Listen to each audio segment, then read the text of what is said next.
cemetery is who's the first burial and when they're buried, and they have a stone. We're here, we're at the Forestdale Cemetery of Holyoke, Massachusetts. We're in the very front of the cemetery there, the administration building. And I'm going to point out some features about this quadrant of cemetery. But who was that first burial? Well, May 31st, 1861, the first burial occurred. So the cemetery opened that year after a lot of landscaping to make it a beautiful garden cemetery.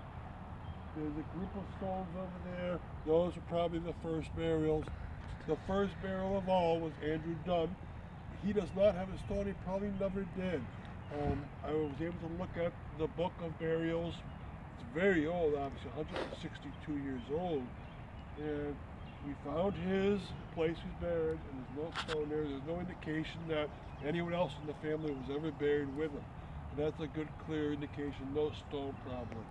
So Andrew Dunn was the first one. And in this quadrant,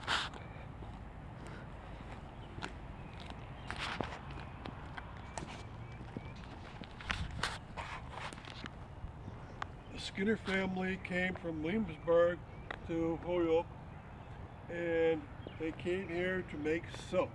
And silk they made. William Skinner is buried towards the back of this cemetery. He was the father.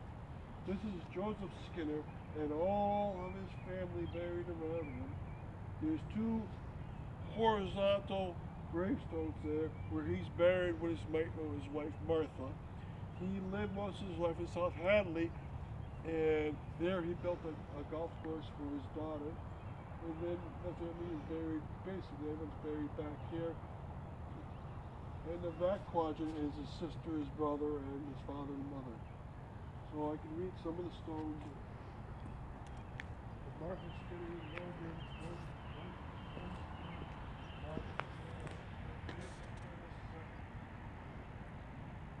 Skinner, Martha Hubbard Skinner, Joseph Allen Skinner, and then many here, Ruth Skinner Harris, Isabel Harris, Sarah Skinner, and many more.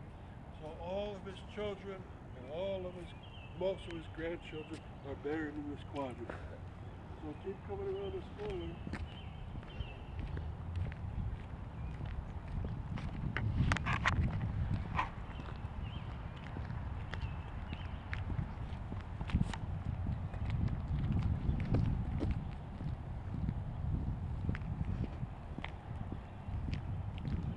Okay, I told you there was a congregational cemetery in Holyoke at one time. In 1886 they moved it.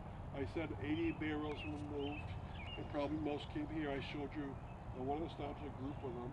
And this is the Davis family.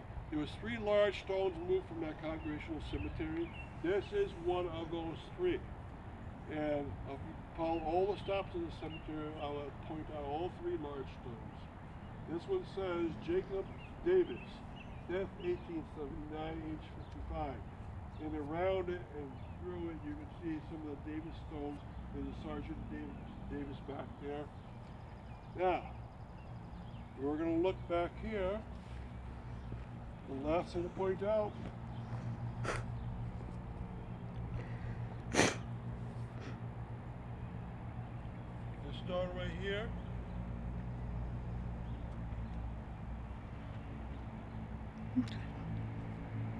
Here's the James Park stone. He was married in Ware, Massachusetts, and died from the wounds caused by the Civil War. James Burr is the only person that was from Holyoke with the Civil War, died from Civil War wounds, that I have a picture of.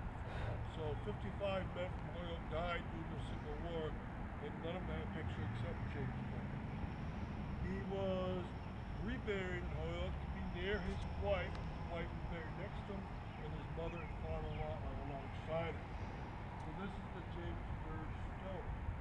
And you can see there's more older stones around it. The Burr family and a lot of other that family are right here. His name, of course, is one of the 55 that is on the statue, Columbia, that's in the middle of Veterans Park in Holyoke. So thank you for coming on this stop of the tour.